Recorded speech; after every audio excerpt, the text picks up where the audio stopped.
Top Gun was really a thrill to go to that school. Top Gun actually had a guideline that says, we will not take a lieutenant junior grade pilot because he isn't experienced enough or advanced enough. But because Jim Rulifson had been one of the founders and he sent me to Top Gun, they let me come to the school. And so I may have been the very first lieutenant junior grade to go through Top Gun.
My name is Jimmy Doolittle.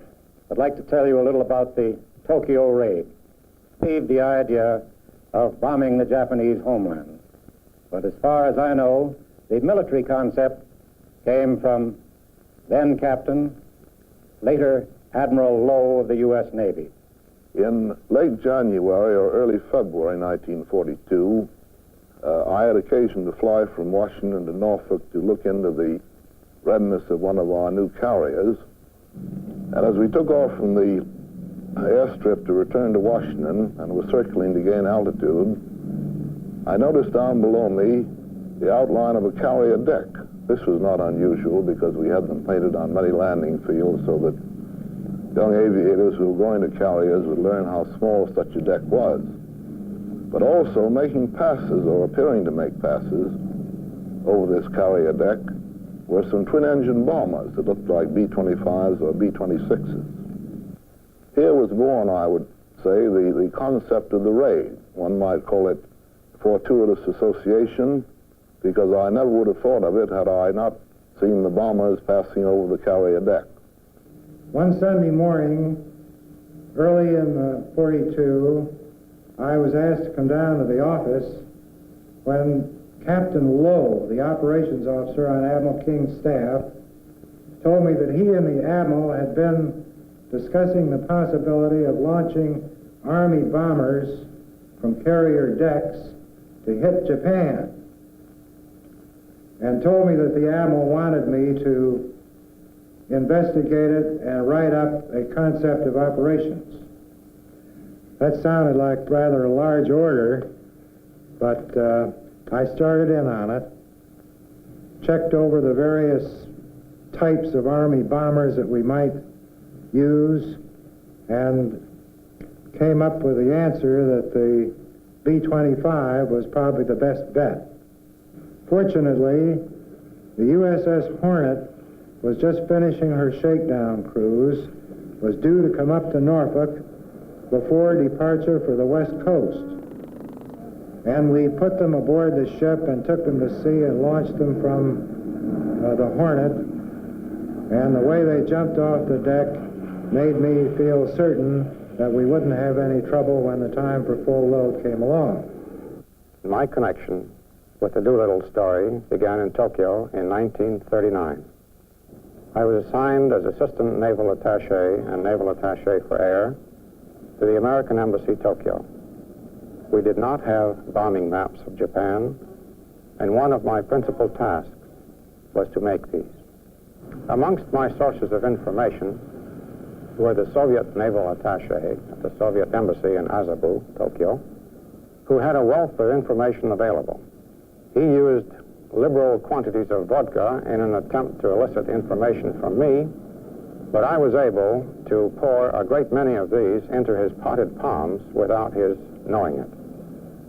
Amongst the other sources we had were sailing in the bay from Yokohama, journeying on American ships from Yokohama to Kobe, and photographing out the ports, the shipyards which we passed en route.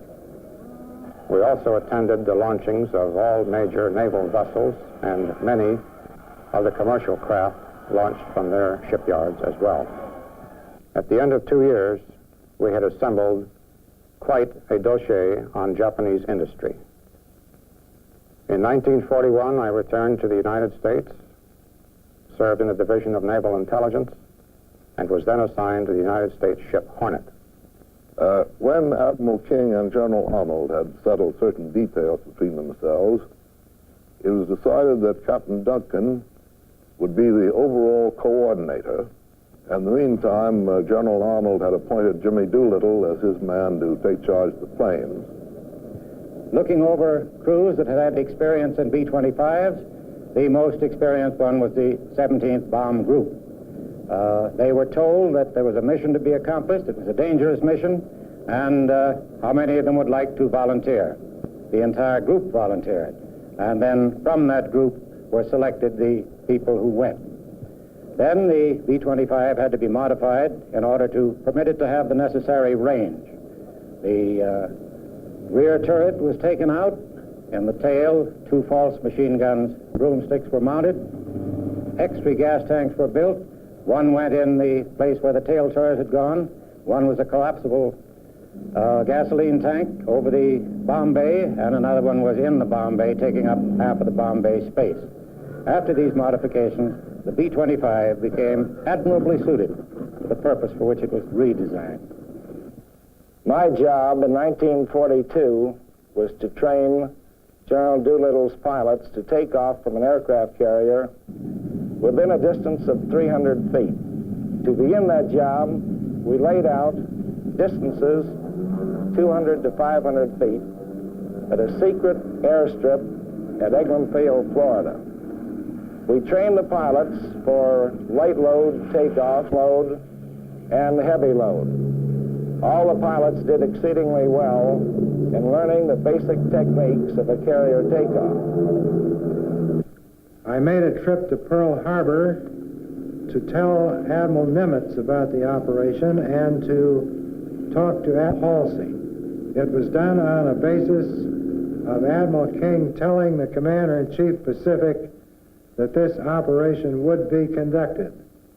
Admiral Halsey made arrangements to come back to the coast, and as soon as I had finished my business at Pearl, I sent a signal back to Washington which said, "Tell Jimmy to get on his horse." That was the signal for Doolittle and company to move to Sacramento. Finally, the day came when they gave us the order to go to San Francisco. We flew across the United States. It took 3 or 4 days. We did low flying most of the way. We were just skimming the treetops and the fence tops. When we got to San Francisco, there was an order that we were not supposed to fly underneath the Golden Gate Bridge, but that made it all the more interesting for one of the pilots, and he flew his crew right underneath that Golden Gate Bridge. The arrangements had been made for Doolittle and his flyers to fly into Alameda. They flew in, and as they landed, they taxied right down to the dock and were hoisted aboard the ship. Nobody was permitted to go back ashore. When the airplanes were all on board, they cast off and left the dock. That night, they sailed on this expedition.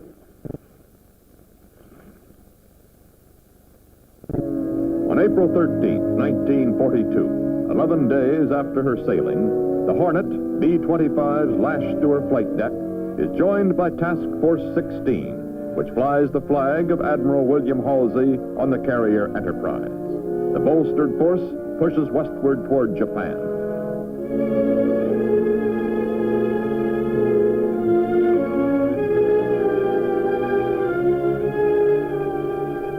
Doolittle has told Bull Halsey he hopes to launch the strike 450 statute miles from Japan.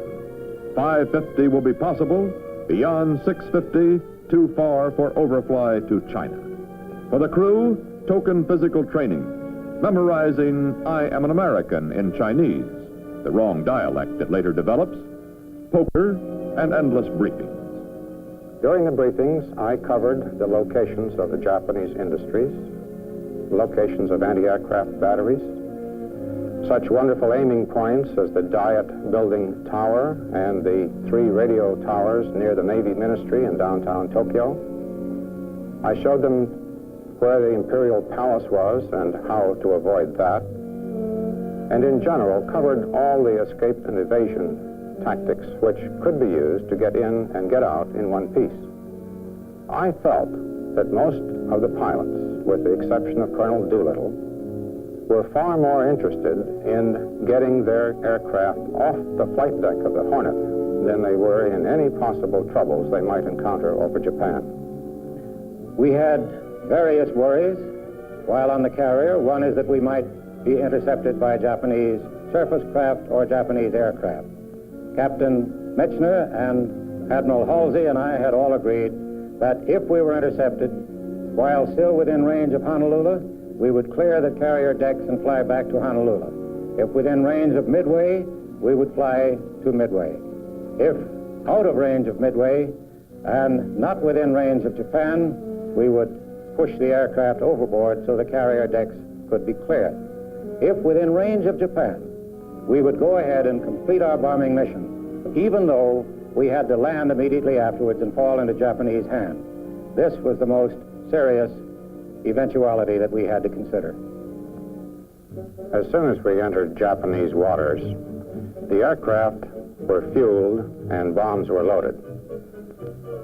The bombs that went into Colonel Doolittle's aircraft had one addition. He attached to the tail fin of one of the 500-pound bombs a medal which the Japanese had given me in Tokyo in 1940. The morning of April 18th, 1942 dawned clear. A strong wind was blowing and there were heavy seas. They told us that we only had about 400 more miles to sail. By night, we would take off of the aircraft carrier. But just as someone had told us this, a fishing boat was spotted. And the order came for us to man our airplanes and clear the deck. We were afraid that the die had been cast and that the word had gotten to Tokyo that we were on our way. The 2 cruisers which accompanied us opened fire with their 15 6-inch guns, and a veritable volcano of water spouted all around the ship. The little trawler heaved up and down with the waves, and it wasn't until a good many salvos had been fired that she was dispatched. The worst thing that we could think about was taking off in a dead calm, because then we would have nothing but the carrier speed to assist us in takeoff. However, On the day of the takeoff, there was about a 30-knot wind blowing, and the seas were quite high. Some of them were breaking over the bow of the carrier, and with the 30-knot wind, carrier making 20 knots into the wind, we had an effective 50-knot wind across the deck, and as the aviators say, no sweat. The pilots were hurriedly given their final briefing, climbed into their planes, warmed up, and the signal to go off the flight deck was given. Colonel Doolittle, in the lead, was certain he could get off. I got on the deck, pulled up his plane sharply, and I was afraid it would crash. He put his nose over, however, and pulled away in the direction of Japan. There were 2 near casualties. One chap took off on the upbeat, and his airplane, that is, while the carrier was pitching and while the bow was rising, and his airplane was thrown up in the air, and he barely regained control before going into the water. Another chap put his flaps down, and when he put the flap control back in neutral, he inadvertently put it all the way up. So he took off without flaps. He went off the bow of the carrier, almost into the water, slammed down his tail, and made it off. Most of us had no difficulty at all due to the wind across the deck.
Captain Pete Mitcher watches 80 men and 16 planes streak toward Japan. Not 450 miles away, not 550, but because of the trawler, 650 miles away.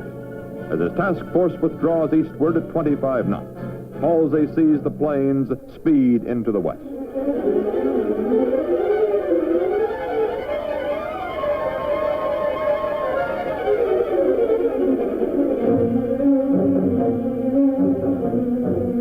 As soon as all the aircraft were airborne, I walked up to air plot, turned on the radio to the Japanese broadcast frequency, and sat there with my earphones on. We found out that there was a Japanese air defense exercise being conducted at this time, and I have no doubt whatever that this air defense exercise allowed our aircraft to slip in without exciting the Japanese radar operators. This fantastic coincidence, a practice air raid drill which will end just before the Doolittle strike at noon, not only will help the planes slip in and get away, but will fool many into believing that the American planes, even the Japanese ack-ack to follow, are all part of the same thing, a mock alert.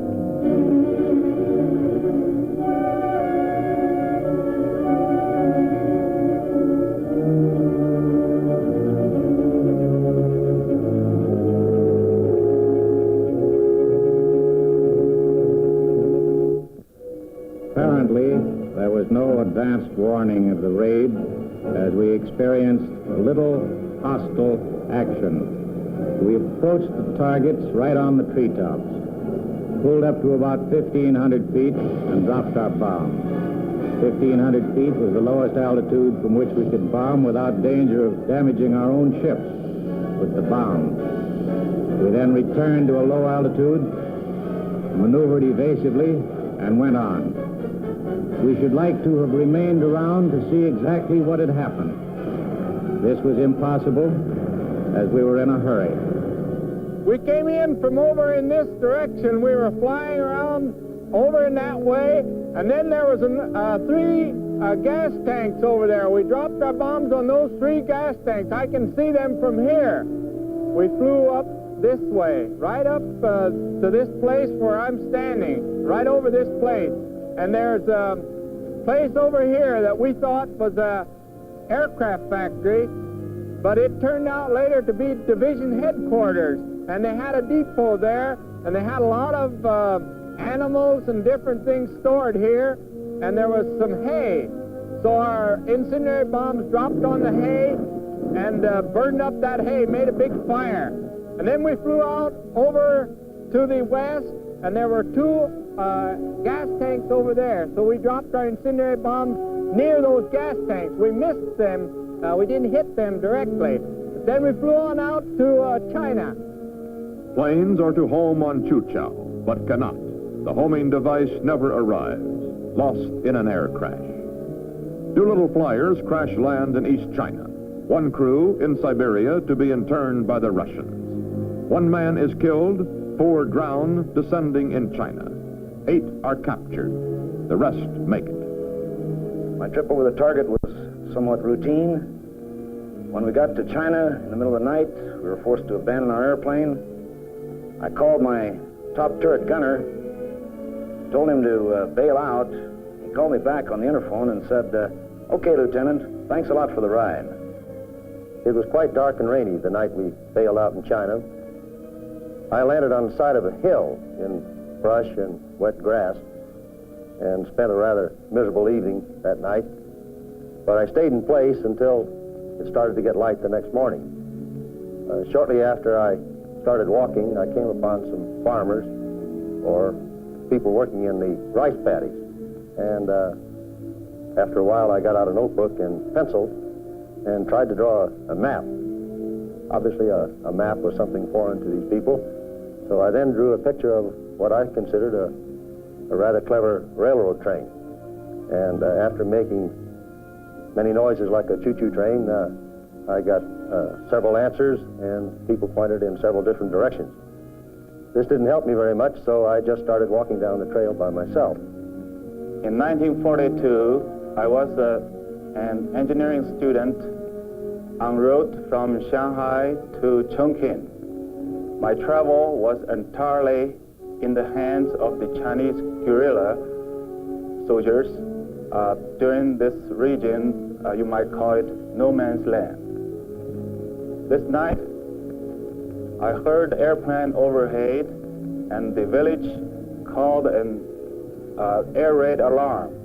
It was raining, and it was quiet. A short while later, the soldiers brought in the 5 American flyers.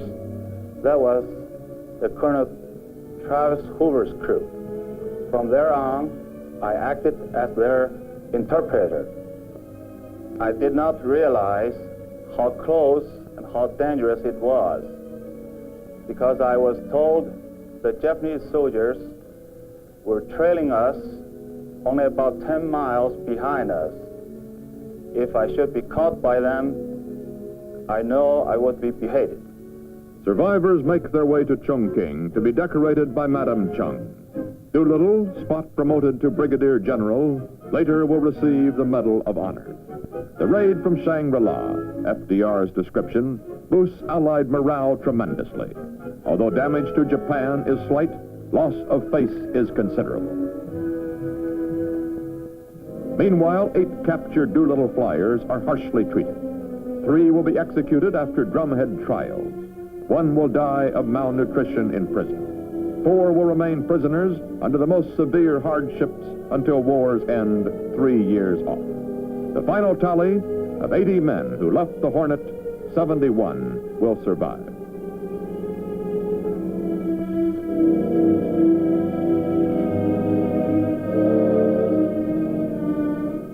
These captured airmen are from the plane that bombed Nagoya. 2, Sergeant Harold Spatz and Lieutenant William Farrow, will be executed. Another, Sergeant Jacob DeShazer, will make a solemn vow. If he survives, he will return to Japan, to Nagoya, the city he bombed, and preach the word of God. Today, Jacob DeShazer, Methodist missionary, is in Nagoya with his wife, his 5 children, and with his faith. 多くの人々が訪ねられます。十字架はどんな意味を持つのですか。そして立って賛美歌162番を歌いましょう。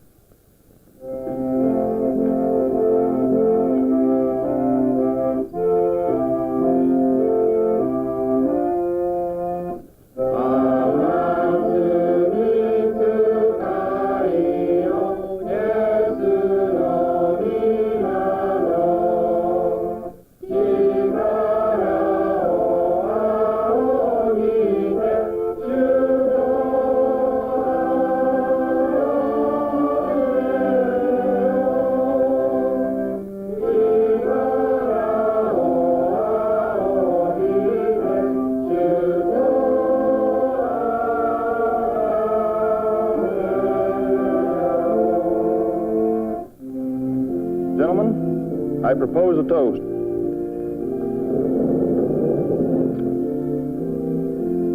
To those who gave their all in the success of our mission in 1942, and to those who have since joined them. Our fondest memories, sincere appreciation, and gratitude. May they rest in peace. Those who have gone.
Good morning, folks.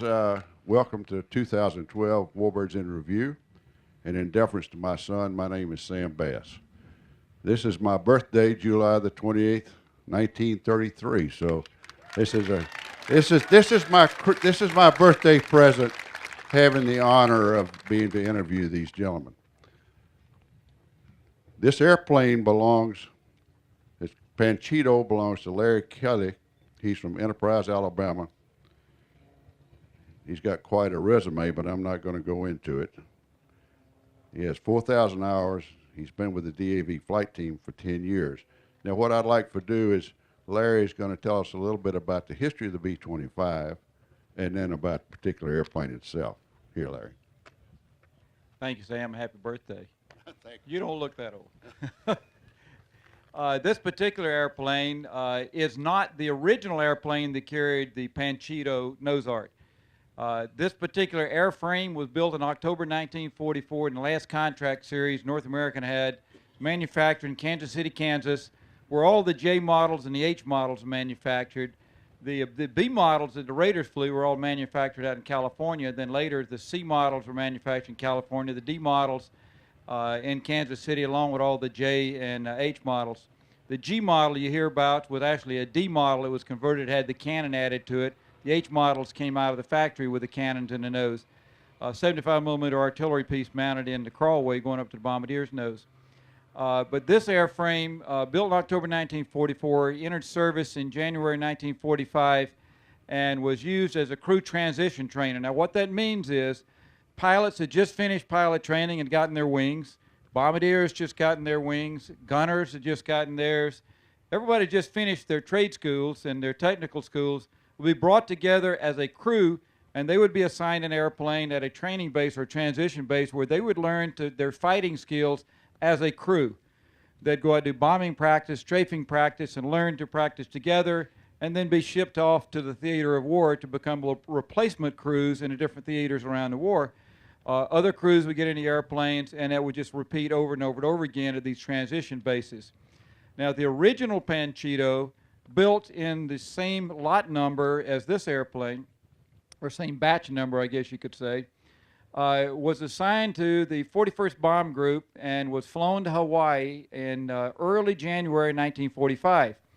And the 41st Bomb Group had already seen service down in the Central Pacific, had done their job there. The Japanese were pretty much defeated in that area where they were assigned.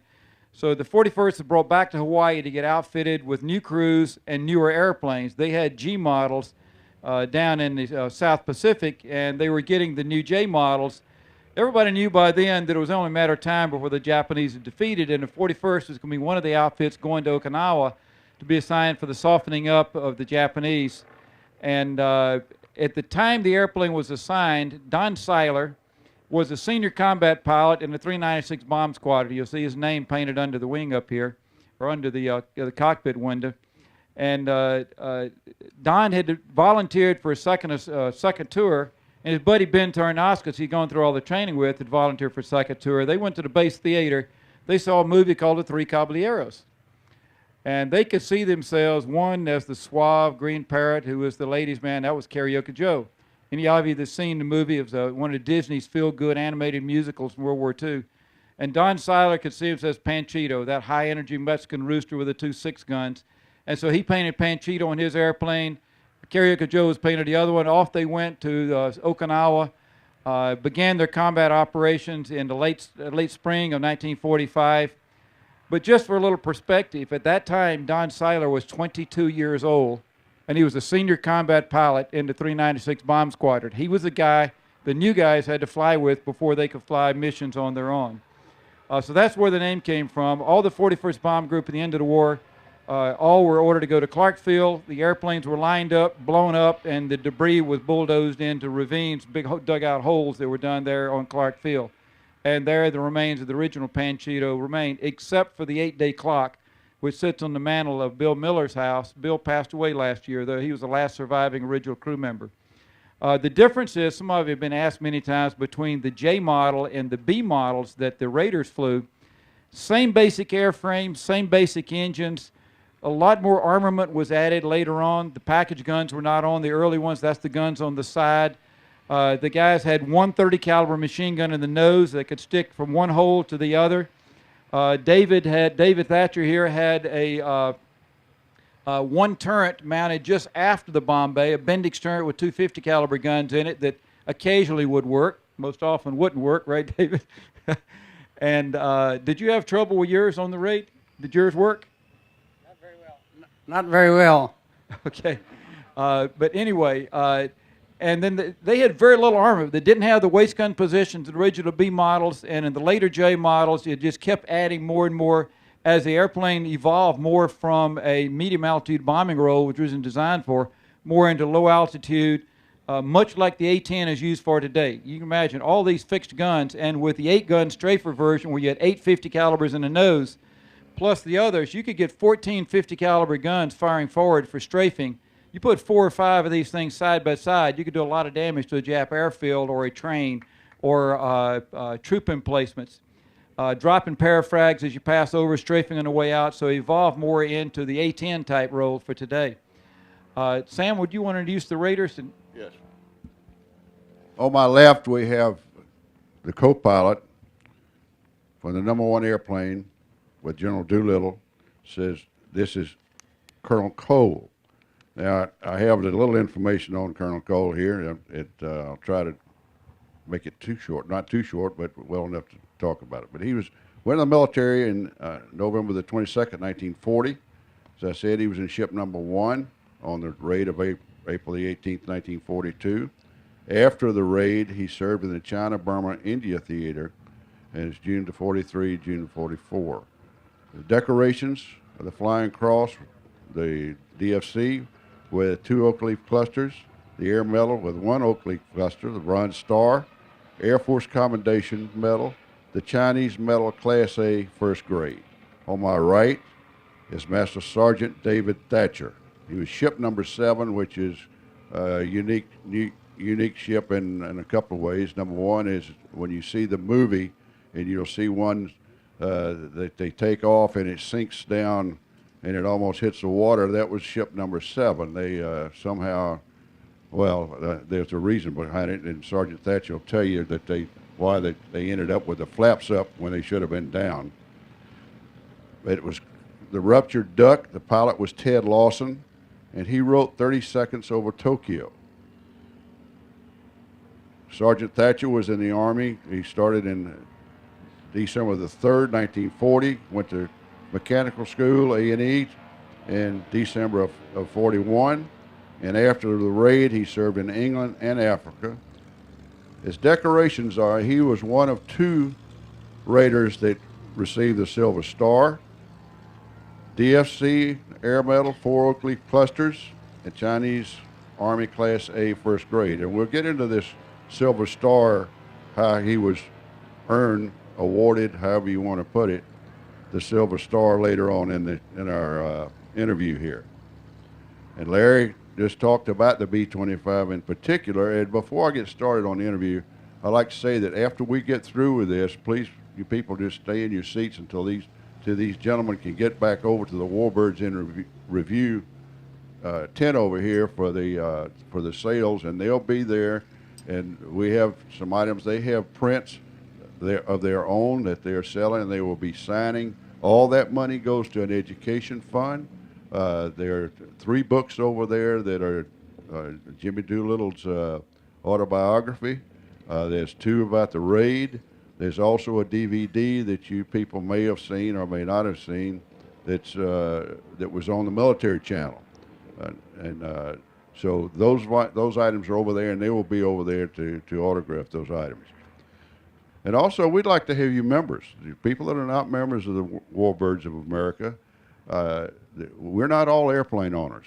90% of the people here are not airplane owners. They just support the Warbirds. And we try to welcome you if you come in. We have an excellent magazine, comes out once a month.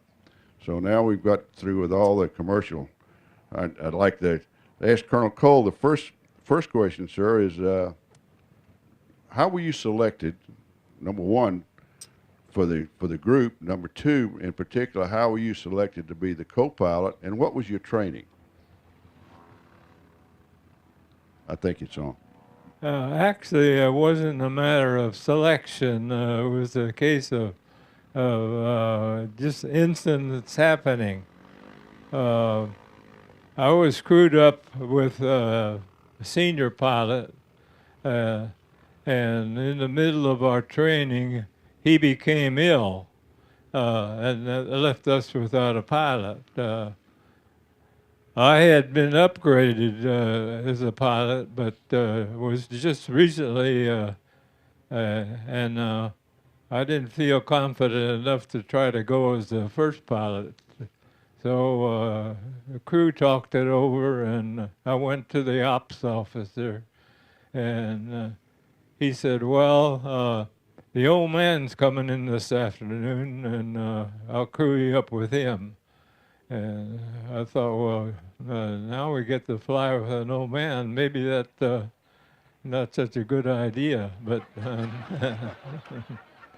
I had never heard a captain talk about his commander as the old man. But anyway, I was born and raised in Dayton, Ohio, and I know who Jimmy Doolittle was because I had a scrapbook with all his flying experiences. He came in that afternoon about 1 o'clock, and by 2 o'clock we were on our way to Lakeland, Florida for some business that he had to do. And from there we went to Washington, to Bowling Field, and back to Wright Field, and then back down to Eglin. And he didn't fire us, so we turned out to be his crew. Well, what was your training after you got down to Eglin? What consisted of your training? The main part of the training consisted of a young Navy pilot from Pensacola instructing us on how to make a short carrier takeoff. It turned out that when all the airplanes were on the deck, we would end up with about 449 feet to get off in. His name was Hank Miller. He was a very good instructor, and he judged each crew. And in Doolittle's case, he qualified in 3 attempts, and from then on, our training was low-level navigation and night navigation, bombing, and the navigators were given a crash course in celestial navigation, and the bombardiers and gunners, if the turret would work, or they got some training work in the turret, and that was about it. Originally, Colonel Doolittle wanted to make sure that all the crews got 50 hours of training, but I think it ended up more around 30 hours. And incidentally, when they asked for volunteers, there was the Tom White, was the squadron doctor, and he wanted to go, but Colonel Doolittle told him he didn't have space for him. The only spaces available were for turret operators. Well, somehow Tom White got us a space in the turret training field. I don't know how he did it, but he qualified on the turret and ended up flying as a gunner on one of the airplanes. Which is going to lead to another story later on in there, because he was the other recipient of the Silver Star. Sergeant Thatcher, when you finished your training down there, you ended up going to Sacramento. Is that correct? And you were there Yes. for quite some time, and I understand that was not a very pleasant experience maintenance-wise. Is that correct? That's right, yes. Our home base had been at Pendleton, Oregon, and on the way to Columbia, South Carolina, the airplanes were modified at Minneapolis. The bottom turret was removed. We knew that no enemy fighter could get underneath of us flying that low, and there was a 60-gallon tank put in there where the bottom turret was. And at the top of the bomb bay, they put a tank in there, and we still had room for 400 or 500 pound bombs. There's a crawlway between the top of the bomb bay and the top of the airplane. They put a collapsible rubber tank in there. After we got to Columbia, South Carolina, then we selected the cruise. So I was able to get on one of the crews there, and went to Eglin Field, Florida. Made her intensive training there. I had the 250 caliber machine guns in the turret, and then there was a flexible 30 in the nose. We also had 2 black painted broomstick in the tail for a detergent. On the way, before I got on the airplane, they handed me up a dozen 5-gallon cans of gasoline, so we were pretty well loaded. When I got up in the airplane, the wind was blowing across the deck so hard they couldn't stand up, so we had plenty of lift to get off. I guess we did take off without our flaps. That's how we disappeared over the bow of the carrier when he took off. They transferred the gasoline, used that in the turret tank first, and then I was able to pour the gasoline out of the 5-gallon cans into the turret tank. Then I used the crash axe to cut a hole in each end of the empty cans and kick them out the window. I did that so they would sink immediately instead of leaving a trail behind us. As we approached the coast of Japan, it happened to be a beautiful day, Saturday, right at noon. As we passed over the beach, the people were waving to us. We were flying so low I could see the expressions on their faces. They were cheering. Between the coast and before we reached Tokyo, we met a flight of 6 planes, but we were flying so low they didn't see us. They just kept on going. As we approached Tokyo, there was quite a bit of anti-aircraft fire, but it wasn't very accurate. We had to climb from our cruising altitude of about 50 feet up to 1,500 feet to drop our bombs. Our target was a Nippon steel factory in Tokyo. We had 3 500-pound demolition, 300-pound demolition bombs and 1 500-pound incendiary cluster. After dropping our bombs, we just dived back down over Tokyo Bay and headed southwest. We could see the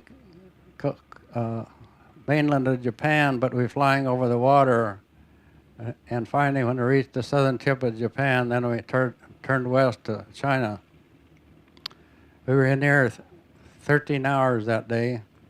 So when we reached China, we were nearly out of fuel. It was almost dark and it was raining, and the pilot spotted a strip of beach to try to set the airplane down on. But we hit the water with the wheels down and immediately stopped and flipped us over. The other four of the crew were all thrown out to the nose when we hit. I was in the back end and knocked unconscious for a short time, and then was able to get out through the escape hatches, then up on the top of the airplane. When I stepped off the tail of the airplane in the water about waist deep, so when I got out, the other four of the crew were already up on the beach. The navigator was kneeling between the pilot and co-pilot's armor-plated seats when he went out. The bombardier was in the tunnel, I guess. He went out head first through the bombardier's nose. And the pilot and co-pilot, when they came to in the water, they were still strapped to their armor-plated seats. But they got up on the beach. Soon there was see some people up on the bench there, and we didn't know they were Chinese or Japanese. We happened to land on a Japanese-occupied island, but there weren't any Japanese there at the time, so the Chinese underground helped us out of there. That next morning after we crashed, all the other 4 crew members were so badly injured they had to be carried. I was the only one that was very badly hurt. It took us all that day and that night to get across the island. We found out later that they landed a company of Japanese soldiers on that spot of beach where we landed 4 hours after we left there. We had a head start on them, so they never caught up with us. Then we went across in a sampan to the mainland at Haiyu, and it took us 2 days to get there, and then another day to get to the hospital at Linhai. There was a doctor and his son were also a doctor, and that was the first medical treatment we were able to get after being crashed. The pilot had a very bad gash in his left leg, so by the time he got to the hospital, infection had set in, and he had to get his leg amputated there at that hospital. We were there 3 days, and crew number 15 made a good water landing. They got the life raft out, got all the equipment into the life raft, but in landing, a sharp corner, the flap turned up, and it punctured half the life raft and dumped everything in the water. They were able to cling to the life raft and get to shore, and the underground were able to get them up to the hospital where we were. We stayed there 3 days, and then Doc White happened to be on that crew. So he stayed there with my crew, and I went on with crew number 15, worked our way inland.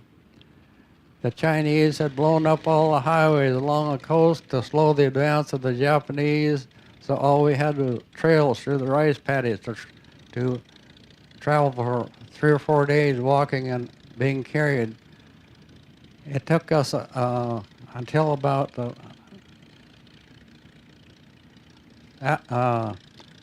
we finally got to Haiyu on the Yangtze River, pretty good sized city.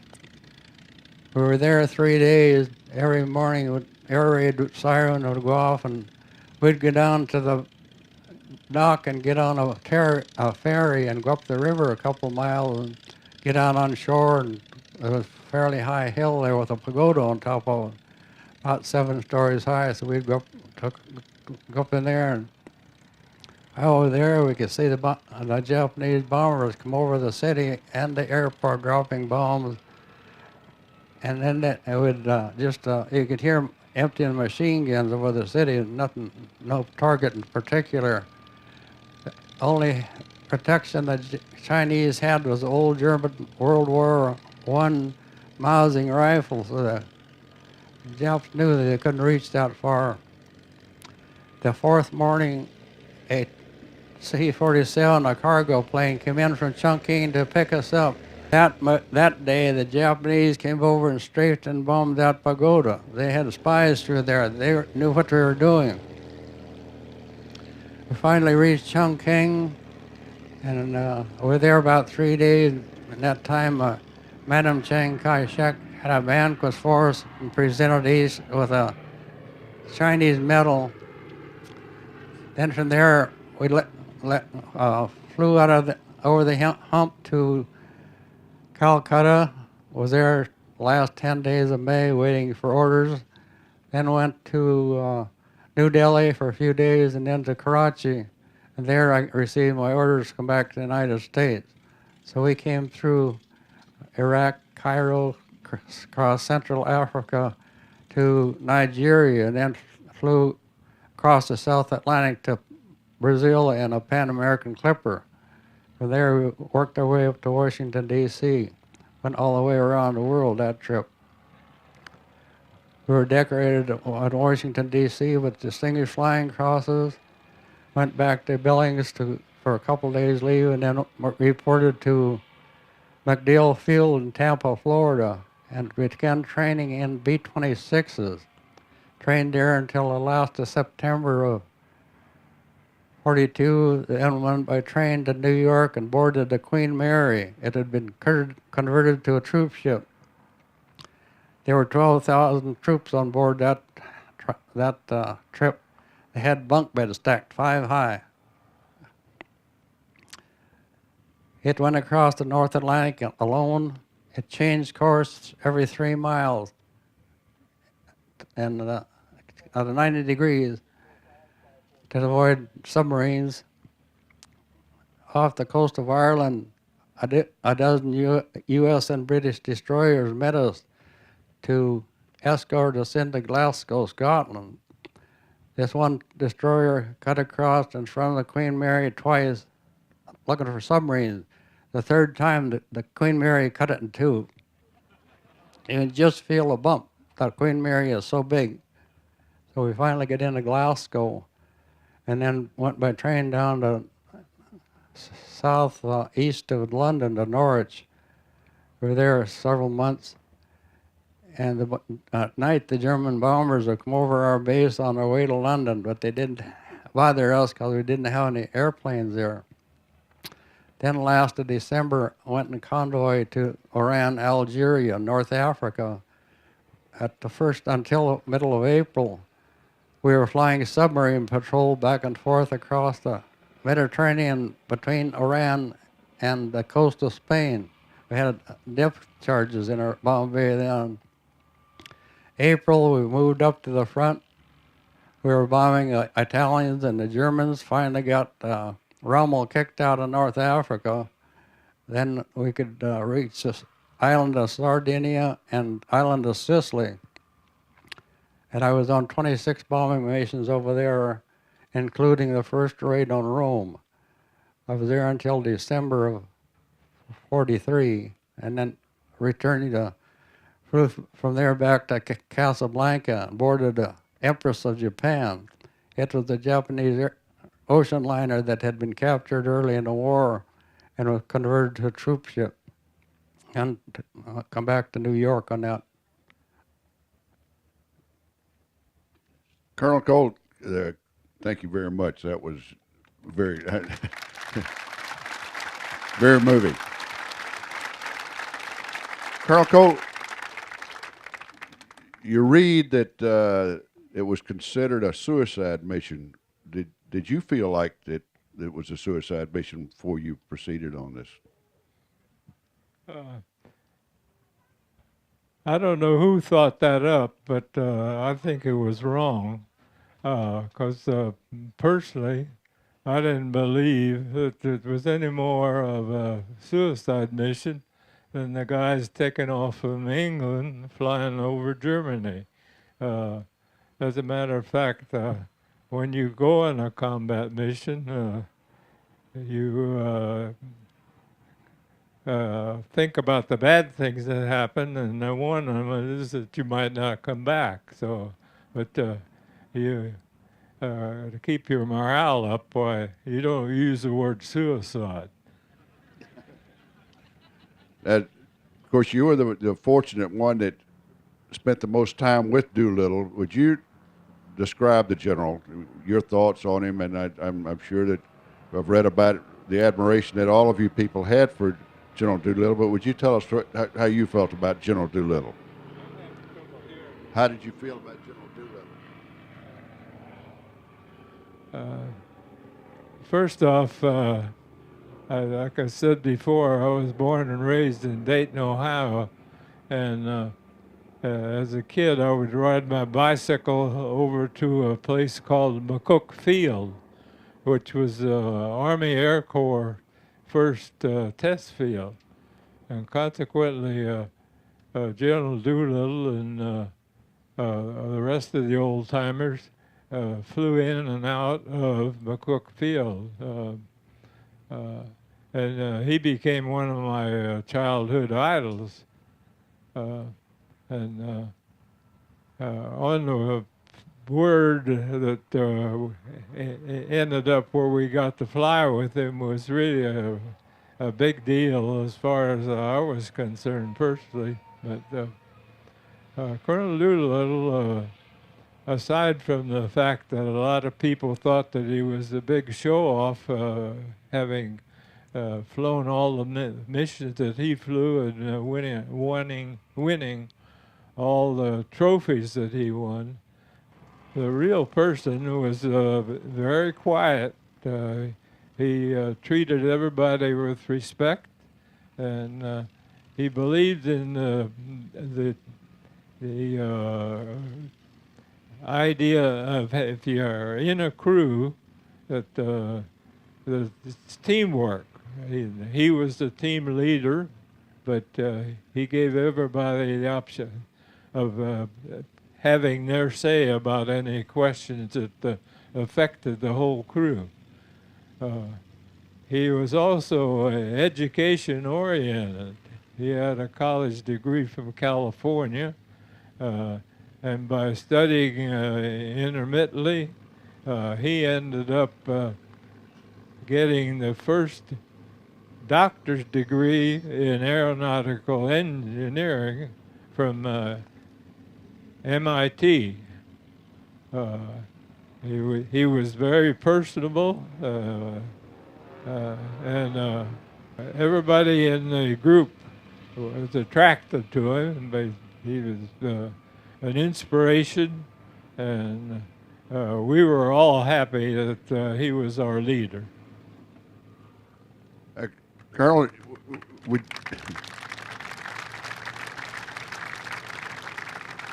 would you tell us a little bit about the 20-cent bomb sight, the bomb sight that you used instead of the Norden bomb sight, and why it was necessary?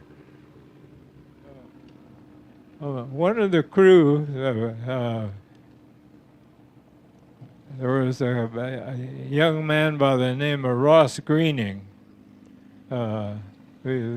He was a very mechanically minded individual, and when we were going, the decision was made we were going low level, we took the Norden bomb sight out for a couple of reasons. It was extra weight, and we also did not want it to fall in the hands of the Japanese.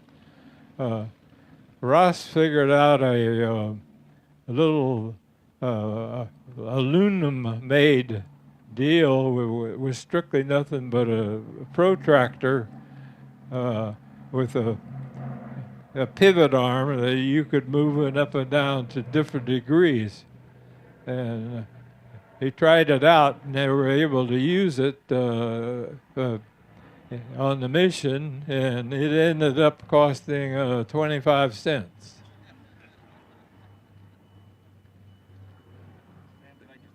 Yes, go ahead. If any of you want to see what one looks like, the one that's in the nose of Panchito here was actually manufactured by Horace Crouch, one of the Doolittle Raider bombardiers, and given to me at the Raiders reunion back in 2002, and it was the same one used in their book.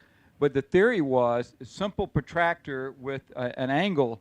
If they practiced it, and at a certain altitude and certain airspeed, they'd practice how far the bomb would travel before it hit the ground, and from there you could calculate the angle that you needed. So if you can, as an example, if you can drop a 500-pound bomb from 1,500 foot at 210 miles an hour, you would set it at 30 degrees, and then just simply like tracking a rifle across a point. When your target came into the rifle sight, you target a bomb away. Extremely effective Mark Twain bomb sight. And by the way, the same gentleman that designed that is also the one that decided that, being they didn't have tail guns, that they would put broomsticks back there painted black to deter the Japanese from attacking from the rear. So that actually, there were no guns in the tail. There were just broomsticks sticking out the back. Not as brief, right? Yes. Now, Colonel or Sergeant Thatcher, either one or both of you, now you encountered a good bit of anti-aircraft, and actually there was fighters flying around when you flew over Tokyo, even though none of you got shot down. Is that correct? I guess you saw a lot of anti-aircraft. Isn't that correct? Actually, we had a little bit of advantage over the rest of the group because even though we arrived over Japan first, they had just had completed a air raid exercise, and one of the airplanes that in their inventory was a two-tailed airplane, something like the B-25, called the Nell. And as we flew over the island, people waved at us. We flew across 2 or 3 baseball fields where they were playing baseball, and after we dropped our bombs, we were started to get the anti-aircraft. There was jostled us around a little bit, but like Dave said, it wasn't accurate. After we dropped our bombs, we went back down on the level and flew out south of Japan, and because we didn't want them to know we were turning toward China, and it was maybe 75 or 100 miles. We made our turn and headed southwest toward China. One thing that they mentioned in the book was that prior to bailout, you were just giving out of fuel. What were your thoughts? You're in a storm, and what were your thoughts just before you bailed out? You didn't know where you were, and anyway, what were your thoughts? Well, I guess to set the picture was you visualize yourself as standing in an airplane in the middle of a thunderstorm at night. And the thunderstorm was very active, lots of bumpiness and lightning and so forth. And looking down at the black hole that was going to exit you into a country where you had no idea where you were, was probably the scariest time. But it turned out uneventful, and all the crew made it successfully. So you bailed out, and you were able to reconnoiter, and all of your crew came back together. Would you describe General Doolittle's thoughts about his thoughts of how the raid went?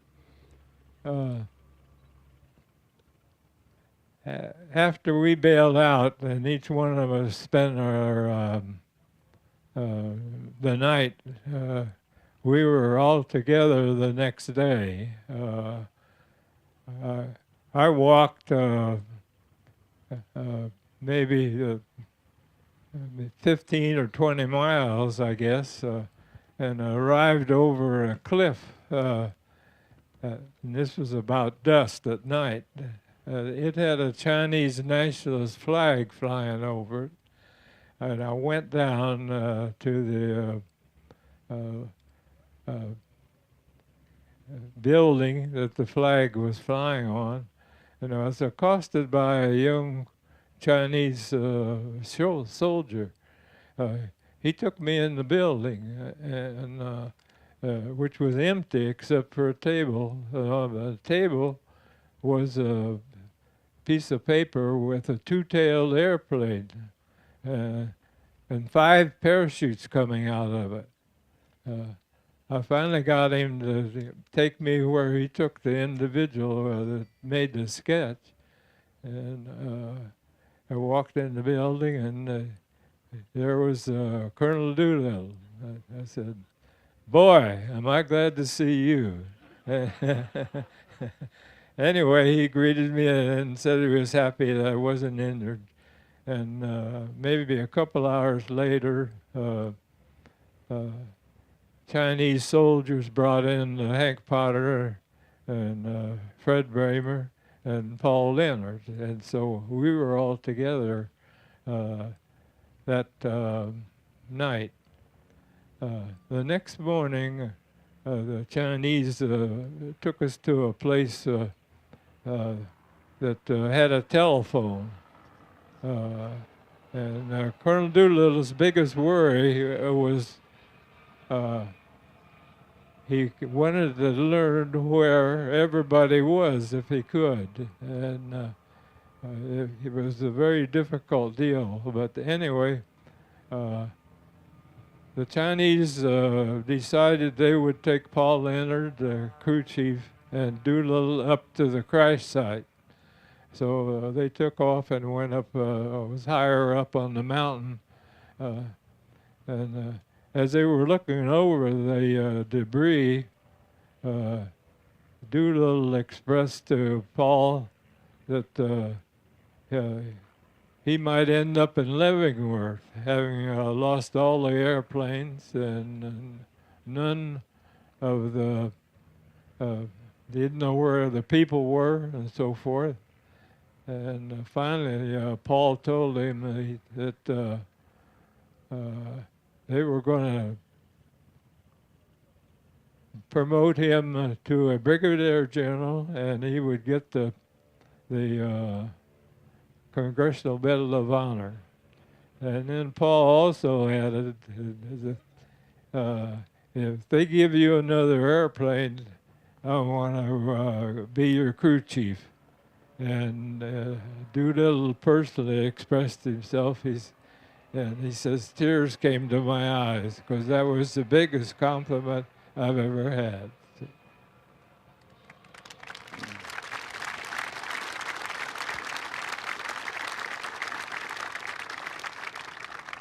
There's a few little facts here that I thought I would end up with that I thought you might be interested in. There was 80 men and 16 aircraft.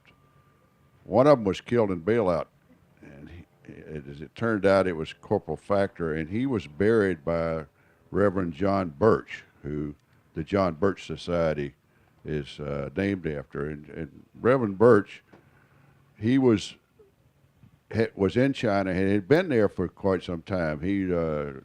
Tex Hill knew him, and the Flying Tigers. He had been associated with those people. But he was taken by the Red Chinese, and he was tortured and murdered, and that's why that they have they took it for the John Birch Society.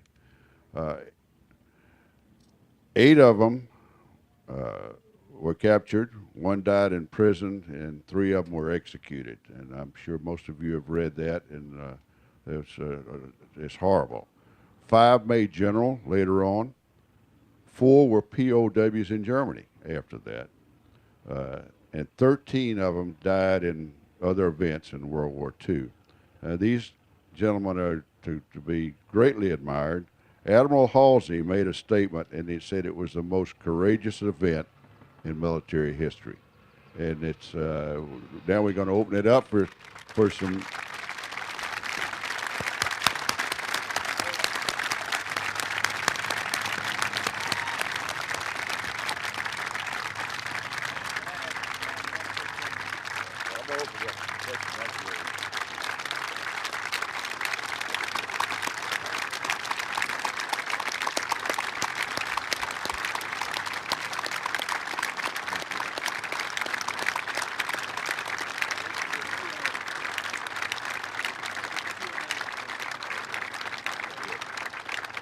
And as I said before, when we end our little question and answer, and if you'll allow the gentleman to escort them, our guards here, to escort them inside, and then we'll do have the signing.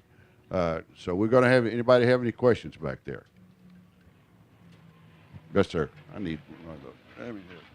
Yeah, here, I'll use this one. I'll take this. Well, you'll need a.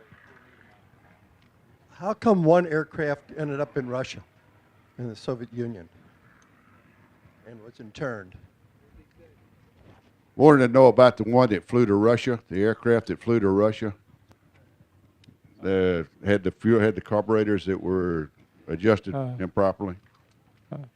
The airplane that went to Russia had excessive fuel consumption, and Ski York, who was the pilot, knew that he was never going to make it to China if he tried to keep on going after he bombed Japan. So he elected to go to Russia. The flight to Russia was uneventful. He landed wheels down, except when they landed, they became a kind of a political pawn, and they were put under house arrest for 14 months. They finally escaped through a few Russian-made loopholes into Iran and got back to the States. You wanted to say something, Larry? Just one quick thing about the aftermath of the Doolittle raid. And people say it was probably the most daring raid of World War II. But what it did, it was the turning point of the war in the Pacific. The Japanese were hugely embarrassed by American bombers within a mile of the Emperor's Palace and over their capital. It was a huge embarrassment. They had lost face with the Japanese people. They had to do something about it. It caused the Japanese then to pull back assets that weakened their other aggressive postures, in the Pacific, and by then they figured it had to be launched from aircraft carriers, so they decided they had to find and sink the aircraft carriers that they missed at Pearl Harbor. Remember, the aircraft carriers were not in Pearl Harbor at the time of the Pearl Harbor raid. So they conceived the mission to take Midway as a launching point to find the carriers and wipe out the rest of the American fleet, because their mission all along was to knock out the American fleet and then sue for peace on their terms to consolidate their empire. Well, by then we broke their code, we knew they were coming, laid ambush, sank 4 of their aircraft carriers within 5 minutes. Remember Torpedo Squadron 8 and Ensign George K, the entire squadron was lost except for 1 man. But that was a turning point, and from there on, there never was a major victory by the Japanese. The Coral Sea was basically a draw. The Hornet was sank at the Battle of Santa Cruz, never saw its first birthday, because the Japanese by then had figured out that the Hornet was where the raiders had launched from, and they attacked it until they sank it. But the Doolittle raid caused the Japanese to make strategic changes in their war plan that caused them to lose the war. It was the first domino to fall. And by the way, he mentions Ensign George Gay. Ensign George Gay was on the Hornet and saw these gentlemen launch. So he had close association with these fellows. Another question. Okay.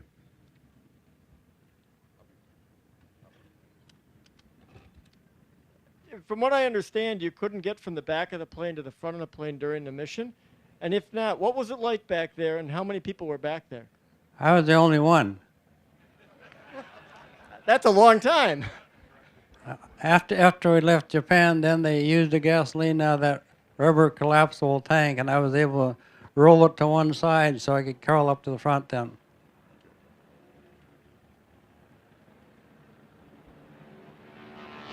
Sergeant Thatcher.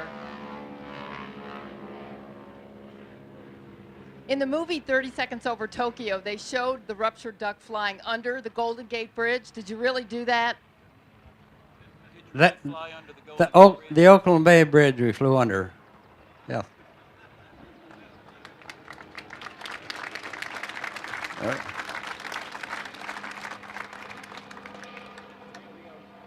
I understand that the Chinese civilians paid a terrible price for helping. In that regard, was the raid worth it? He's talking about the Chinese, the number of Chinese that were supposedly murdered after this for helping. Estimated that they killed 250,000, 250,000 Chinese. At any village we went through, they found out and they would wipe out the whole population of the village.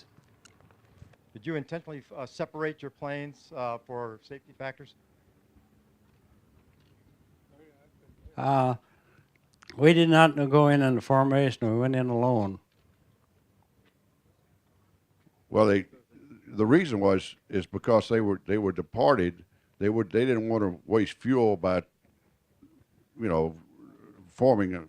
So they just proceeded. They were short on fuel to start off with. They departed at 650 when it should have been 400 miles. They also were attacking 5 different cities, not just Tokyo. What is the normal takeoff distance for an unmodified B-25? Larry, you probably could answer that just as well.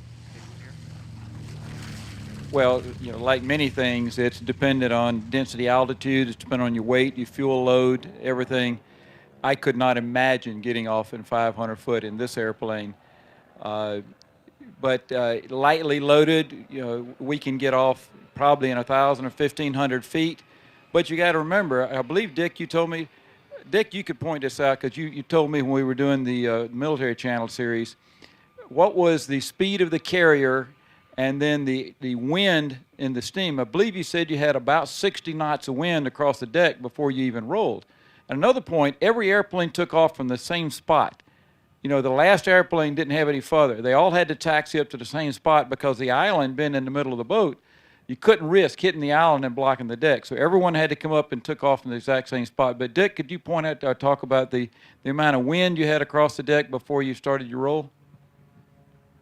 We talked about that, and we figured that he probably could be airborne with about 20 knots.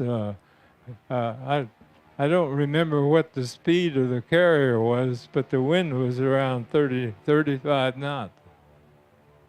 Okay, we've got time for one more question. Well, we got two guys here right together. Let's just do them here. I'm from Japan, and I was a college student chopping wood on top of a mountain when it was Kii Peninsula, and you were following the river upward toward Osaka, and we didn't know you were American planes. We thought we'd never see an American plane at that time, but then we learned later. We are very ashamed.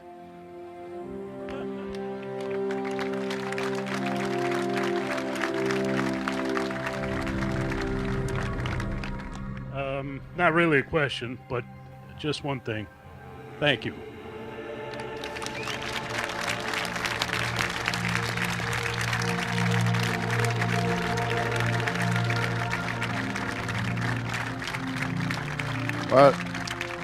Colonel Cole, Sergeant Thatcher, it's been a great honor for me to do this. I've admired you for years. I was born in 1933, but I remember the raid just like it was yesterday. And it's been a great honor. Thank you. Thanks all you folks for coming. And they'll be over on the other side over here. Appreciate it very much.